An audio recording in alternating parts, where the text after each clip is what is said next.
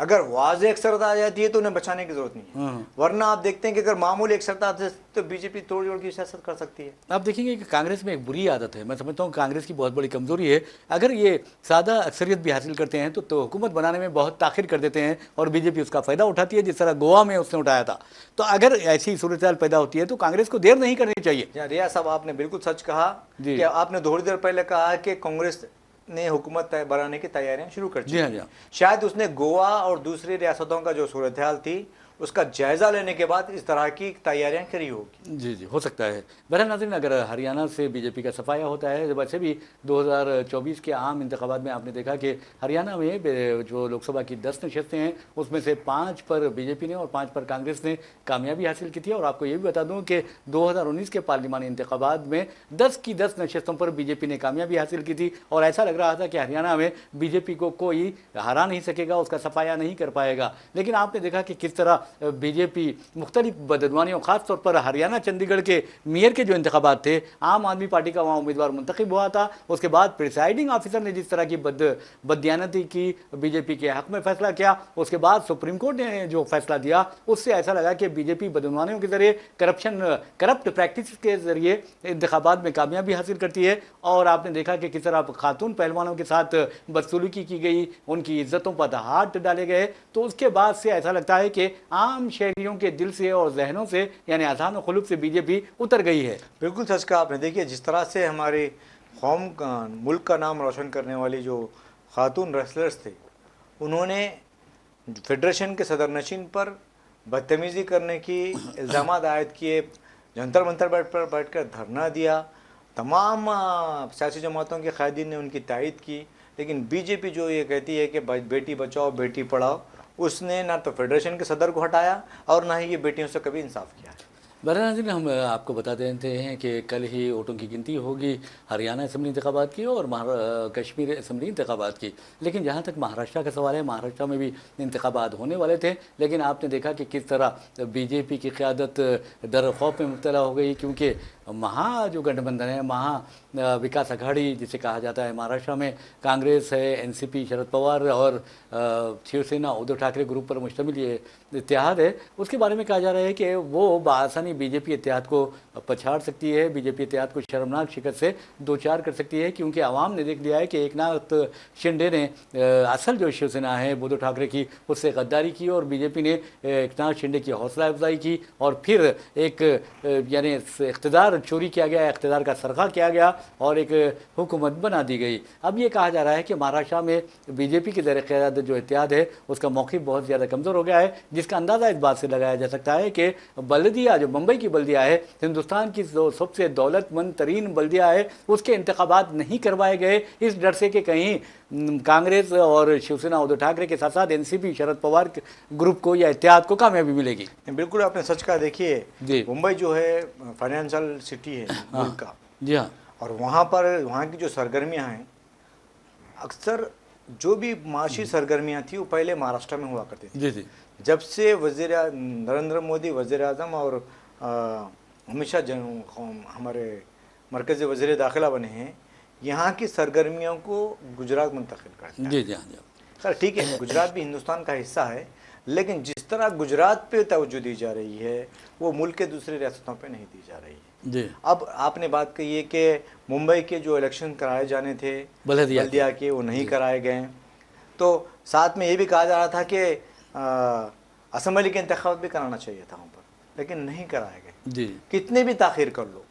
جتنی B J پی تاخیر کرے گی، میں سمجھتا ہوں کہ نقصان اتنا زیادہ بی جے پی کو ہوگا، کیونکہ جب توڑ دوڑ کی جو سیاست کری جاتی ہے اس سے بی جے پی کو بہت زیادہ نقصان ہوگا، یہ مہاراشٹر میں دیکھنے کو ملے گا۔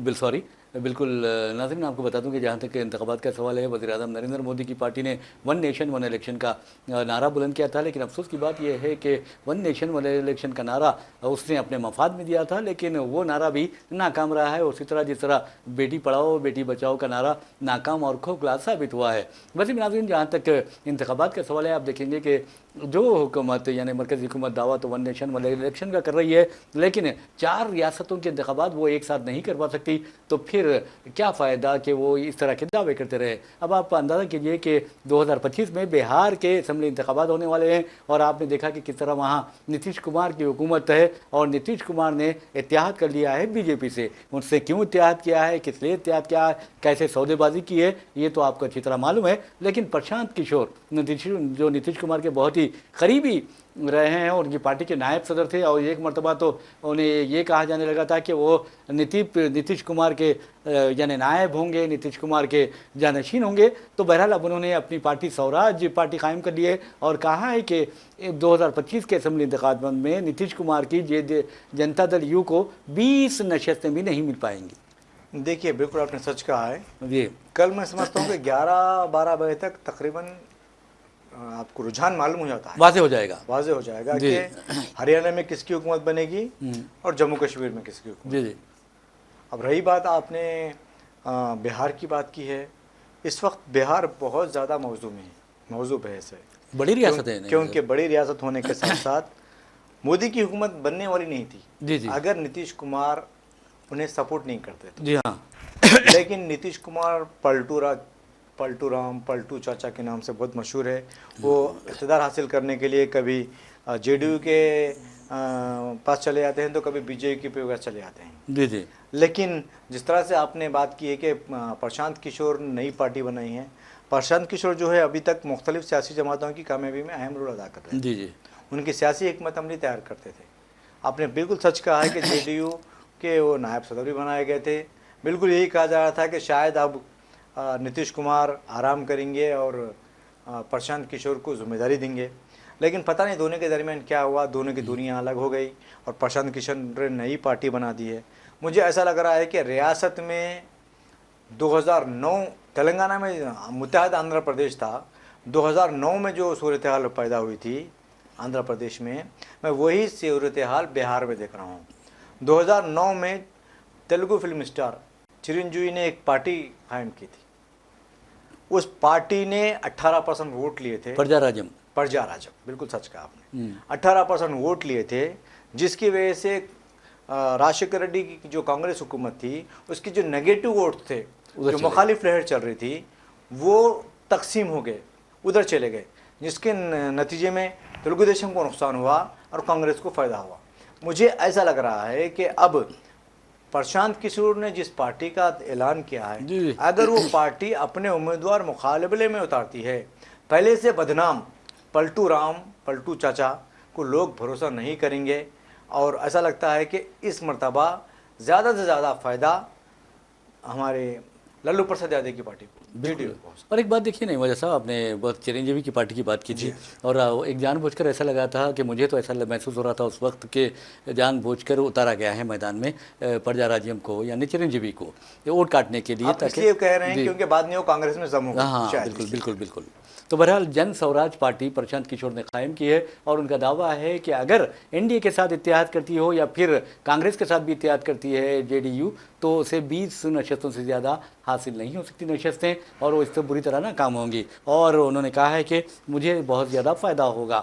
تو بہرحال آپ دیکھیں گے بہار ہو یا جھارکھنڈ ہو. اب جھارکھنڈ کی بات یہ چمپائی رام جو ہے وہ سابق چیف منسٹر, کچھ دن کے لیے چیف منسٹر رہے تھے, پھر بی جے پی میں انہوں نے یعنی شمولیت اختیار کی. اب ان کے بارے میں کہا جا رہا ہے کہ ان کی حالت خراب ہو گئی ہے, صحت خراب ہونے کی وجہ سے انہیں اسپتال منتقل کر دیا گیا ہے. تو کہیں یہ سیاسی بیماری تو نہیں ہے؟ نہیں, میں سمجھتا ہوں کہ پریشان ہو گئے ہوں گے بیچارے. دیکھیے اور ایک بات کیا ہے, انہیں جو موقع اور عزت جھارکھنڈ مکتی مورچہ ہیمنت سورین نے دی تھی, وہ عزت اور احترام میں سمجھتا ہوں کہ بی جے پی نہیں دے گی. جی ہاں, کیونکہ بی جے پی میں ذات پات کا بڑا رول ہوتا ہے. جی جی. اور وہ جو سورین جو ہے وہ شاید میں سمجھتا ہوں کہ انہیں وہ مقام نہیں مل رہا ہے, جس کی وجہ سے شاید ان کی بے چین ہے, صحت بھی خراب ہو رہی ہے. تو بہرحال میں سمجھتا ہوں کہ جب تک صحت خراب ہے اس وقت تک نہیں رہنا چاہیے پالیٹکس میں, کیونکہ پالیٹکس بہت گندی ہو گئی ہے اب, اور جہاں تک پولیٹیکل ویلیوز ہے وہ بھی تباہ ہو چکی ہیں. جی جی. سیاسی قائدین جب بیمار ہوتے ہیں اور انہیں پولیٹیکل عہدے ملتے ہیں تو وہ بہت زیادہ صحت مند ہو جاتے ہیں, جس کی زندہ مثال ہے. جی جی. آپ کو بتا دوں, راجیو گاندھی کے انتقال سے قبل جب لوک سبھا کے انتخابات ہو رہے تھے تب کانگریس پارٹی نے صحت کی بنیاد پر پی وی نرسمہا راؤ کو ٹکٹ نہیں دیا. جی ہاں جی. اب وہ ایک حادثہ پیش آیا راجیو گاندھی کا، جی ہاں۔ اس کے بعد کانگریس پارٹی نے تمام قائدین نے سونیا گاندھی سے ریکویسٹ کی کہ وہ پارٹی وہ وزیر اعظم بن جائیں، تو سونیا گاندھی نے اس کو قبول نہیں کیا، بی جے پی نے بھی اس کی سخت مخالفت کی تھی، یہاں تک کہ کانگریس کے شرد پوار، کانگریس میں تھے شرد پوار، انہوں نے بھی مخالفت کی تھی، تب کانگریس پارٹی نے سینئرٹی کی بنیاد پر پی وی نرسمہا راؤ کو وزیر اعظم بنا دیا تھا۔ جی ہاں، اس سے پہلے تک انہیں پارٹی کا ٹکٹ بھی نہیں دیا گیا، بیمار ہونے کی وجہ سے۔ جی ہاں، بیمار ہونے کی وجہ سے۔ بعد میں وہ دو مقامات سے، ایک اڑیسہ اور ایک آندھرا پردیش، اچھا، کرنول سے مقابلہ کیے تھے۔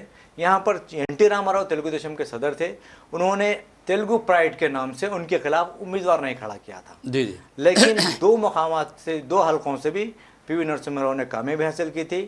آندھرا پردیش کی نشست چھوڑ کے اڑیسہ کی ایک نشست تھے، وہ وزیر اعظم کے عہدے پہ فائز تھے، تو وہ انہوں نے 5 سال اپنی میعاد پوری کی تھی، اس کے بعد بھی انہوں زندہ تھے۔ تو میں یہ کہنا چاہتا ہوں کہ جب تک سیاسی قائدین کے پاس عہدے ہوتے ہیں، وزارتیں ہوتی ہیں، وہ حشر پیش آ سکتے ہیں۔ بالکل آپ نے صحیح کہا ہے۔ بہرحال کہ یہ دوا ہے ان کے لیے، میڈیسن ہے ان کے لیے، اور ان کے لیے صحت کا ایک راز ہے، جی، یعنی اقتدار اگر کسی کو ملتا ہے تو بیمار بھی اچھا ہو جاتا ہے۔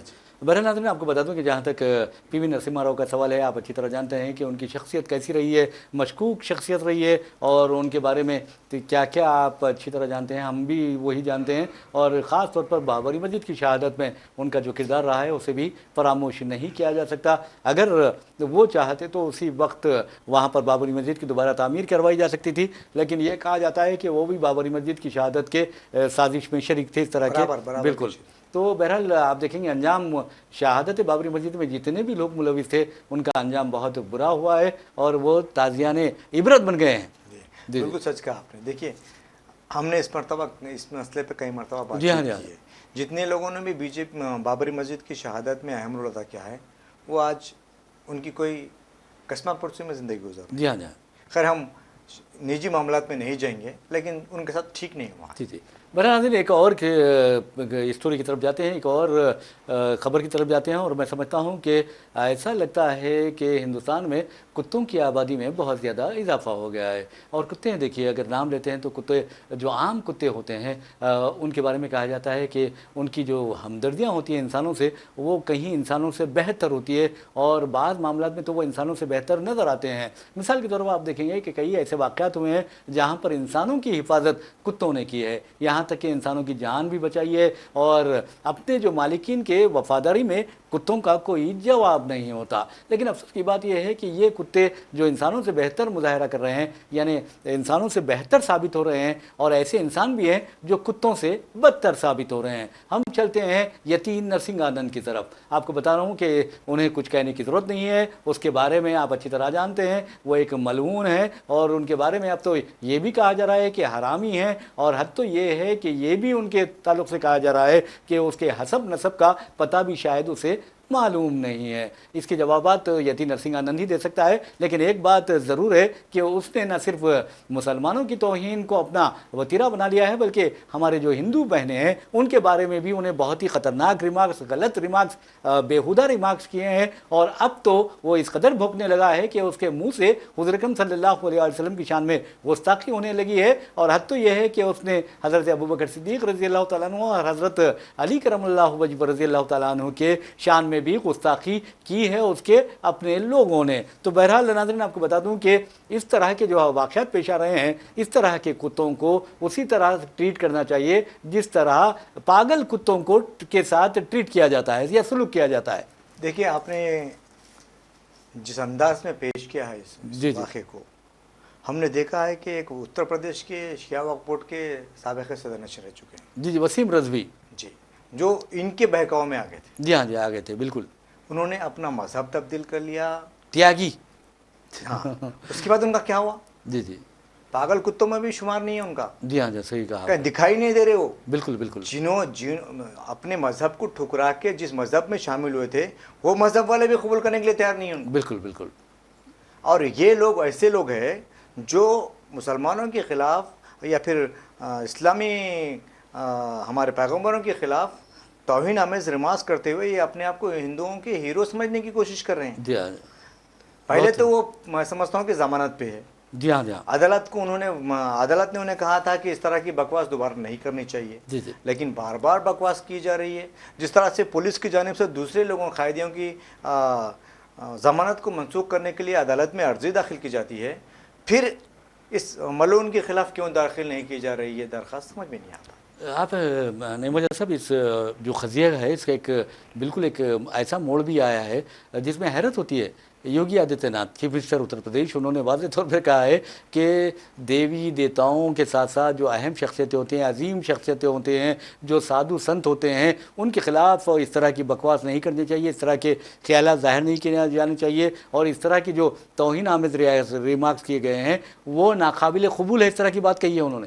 نہیں، شاید میں سمجھتا ہوں یہ ڈھکوسلا ہے، یا نہیں، میں نے سمجھتا ہوں انٹرنیشنل جو پریشر پڑا ہے، بس جی جی، اس سے دور اب توجہ دور کرنے کی کوشش کی جا رہی ہے۔ اگر ایسا ہے، اگر اس معاملے میں اتنا سنجیدہ ہے تو پھر اپنی حکومت کو بولیے یا پھر پولیس کو بولیے کہ عدالت سے رجوع ہو اور ان کی جو ضمانت ہے اس کو برخاست کرائیں۔ جی ہاں جی، نہیں تو کم سے کم دوسری ریاستوں میں جو ان کے خلاف مقدمات درج ہوئے ہیں، وہاں کی حکومتیں، وہاں کی پولیس جو غیر بی جے پی ریاستوں میں درج ہوئے ہیں، وہ بھی عدالت سے رجوع ہو سکتی ہے۔ اور نرملا صاحب، آپ دیکھیے کہ خود جو مسلم تنظیمیں احتجاج کر رہی ہیں انہیں بھی چاہیے کہ عدالتوں سے رجوع ہو کر یہ درخواست کریں کہ اس ملزم نے، اس مجرم نے، آپ دیکھیں گے کہ کس طرح حضور اکرم صلی اللہ علیہ وسلم کی شان میں گستاخی کی ہے، مسلمانوں کے خلاف اشتعال انگیزی کی ہے، اور اس کا ایک چیلا ہے انیل یادو، اسے بھی چھوٹا نرسنگ آنند کہا جاتا ہے، اس نے حضرت علی اور حضرت ابوبکر صدیق رضی اللہ تعالیٰ عنہ کی شان میں گستاخی کی ہے۔ تو آپ اندازہ کیجئے کہ یہ عدالت کو بتاتے ہوئے اس کی یعنی جو ضمانت ہے وہ منسوخ کروا سکتے ہیں۔ دیکھیے، میں سمجھ لیا بہت ضروری ہے آج کل مسلمانوں کو قانون کی تعلیم حاصل کرنا یا قانون کے بارے میں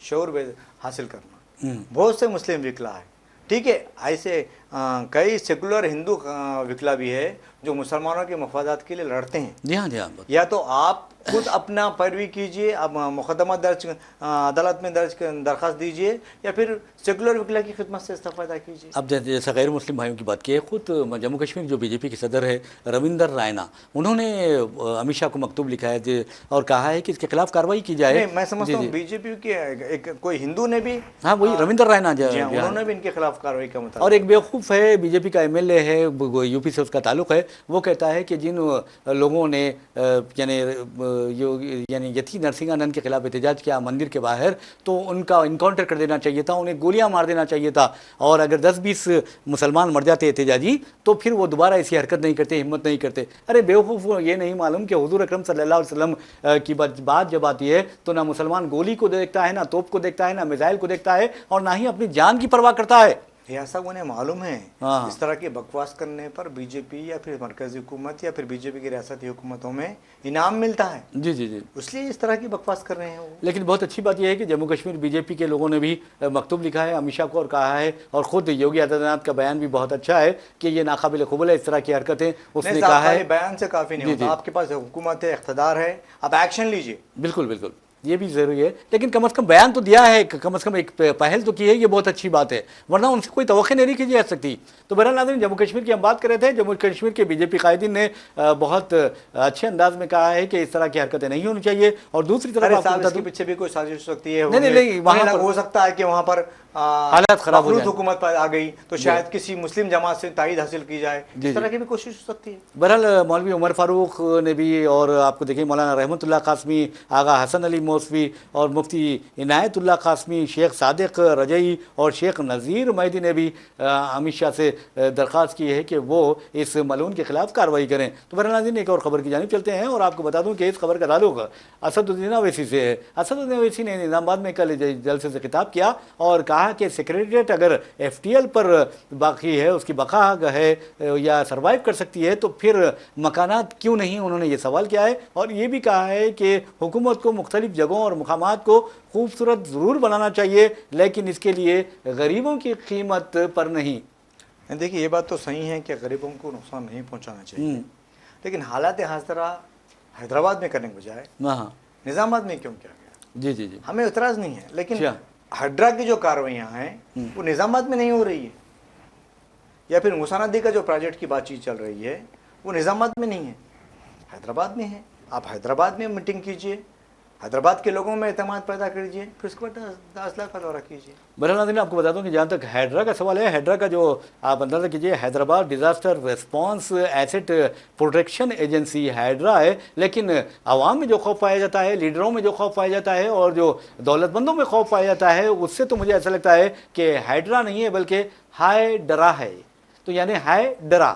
تو آپ اندازہ کیجئے کہ یہ جو ڈرا ہے اور جو ڈرا وہ مرا. تو بہرحال ناظرین ڈرنے کی ضرورت نہیں ہے, حالات کا مقابلہ کرنا چاہیے, اور چاہے وہ کوئی بھی ہو اگر ظلم کر رہا ہے تو اس کا جواب ضرور دینا چاہیے. اسی کے ساتھ ہم اپنا پروگرام خبر و خیال اختتام کو پہنچاتے ہیں. مجھے محمد ریاض احمد ہمارے ساتھی نعیم وجاد کو اجازت دیجیے. انشاءاللہ پھر ملاقات ہوگی, پھر بات ہوگی. تب تک کے لیے اللہ حافظ. اللہ حافظ.